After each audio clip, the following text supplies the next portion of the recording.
into the head of everybody in my business who has ever been told what I've been told, that this is going to be the last edition of your show.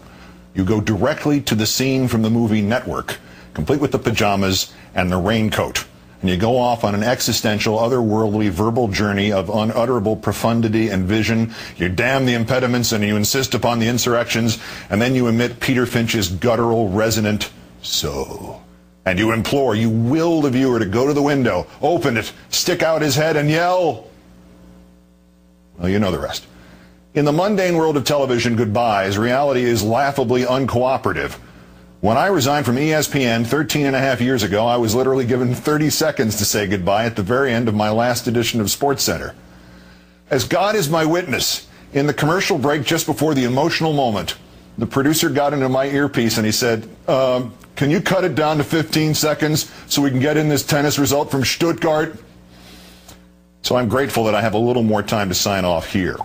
Regardless, this is the last edition of Countdown. It is just under 8 years since I returned to MSNBC. I was supposed to fill in for the late Jerry Nachman for exactly 3 days. 49 days later, there was a 4-year contract for me to return to this nightly 8 p.m. time slot, which I had fled 4 years earlier. The show gradually established its position as anti-establishment, from the stagecraft of Mission Accomplished, to the exaggerated rescue of Jessica Lynch in Iraq, to the death of Pat Tillman, to Hurricane Katrina, to the nexus of politics and terror, to the first special comment. The program grew and grew thanks entirely to your support, with great rewards for me, and I hope for you too. There were many occasions, particularly in the last 2.5 years, where all that surrounded the show, but never the show itself, was just too much for me. But your support and loyalty, and if I may use the word insistence, ultimately required that I keep going. My gratitude to you is boundless, and if you think I've done any good here, imagine how it looked from this end as you donated $2 million to the National Association of Free Clinics, and my dying father watched from his hospital bed, transcendently comforted that his struggles were inspiring such overwhelming good for people he and I and you would never meet, but would always know. This may be the only television program wherein the host was much more in awe of the audience than vice versa. You will always be in my heart for that, and for the donations to the Cranick family in Tennessee, and these victims of governmental heartlessness in Arizona, to say nothing of every letter and email and tweet and wave and handshake and online petition. Time ebbs here, and I want to close with one more Thurber story. It is still Friday. So let me thank my gifted staff here and just a few of the many people here who fought with me and for me. Eric Sorensen, Phil Alonji, Neil Shapiro, Michael Weissman, the late David Bloom, John Palmer, Alana Russo, Monica Novotny, my dear friends Rachel Maddow and Bob Costas, and my greatest protector and most indefatigable cheerleader, the late Tim Russert. And now let me finish by turning again to this ritual of reading Thurber stories to you. I read these to my late father in the hospital last winter, and then to you at his specific suggestion. It is from Fables for Our Time and Modern Poems Illustrated, published first in 1940, when they taught they taught these kind of things, the Aesop's fables, much more than they do now. This one is called The Scotty Who Knew Too Much by James Thurber.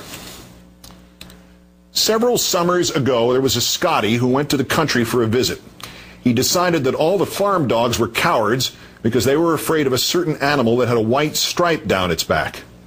"You're a pussycat and I can lick you," the Scotty said to the farm dog who lived in the house where the Scotty was visiting. "I can lick the little animal with the white stripe, too. Show him to me." "Don't you want to ask any questions about him?" said the farm dog. "Nah," said the Scotty. "You ask the questions." So the farm dog took the Scotty into the woods and showed him the white-striped animal, and the Scotty closed in on him, growling and slashing. It was all over in a moment, and the Scotty lay on his back. When he came to, the farm dog said, "What happened?" "He threw vitriol," said the Scotty, "but he never laid a glove on me."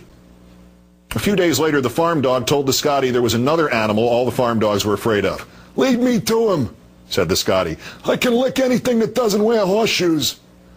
"Don't you want to ask any questions about him?" said the farm dog.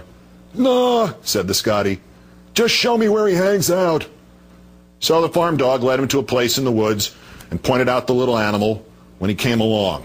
"A clown," said the Scotty. "A pushover." and he closed in, leading with his left and exhibiting some mighty fancy footwork. In less than a second, the Scotty was flat on his back, and when he woke up, the farm dog was pulling quills out of him. "What happened?" said the farm dog. "He pulled a knife on me," said the Scotty. "But at least I've learned how you fight up here in the country, and now I'm going to beat you up."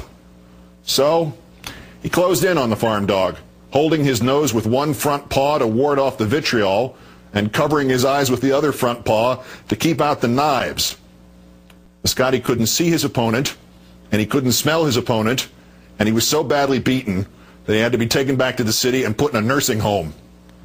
Moral: it is better to ask some of the questions than to know all the answers.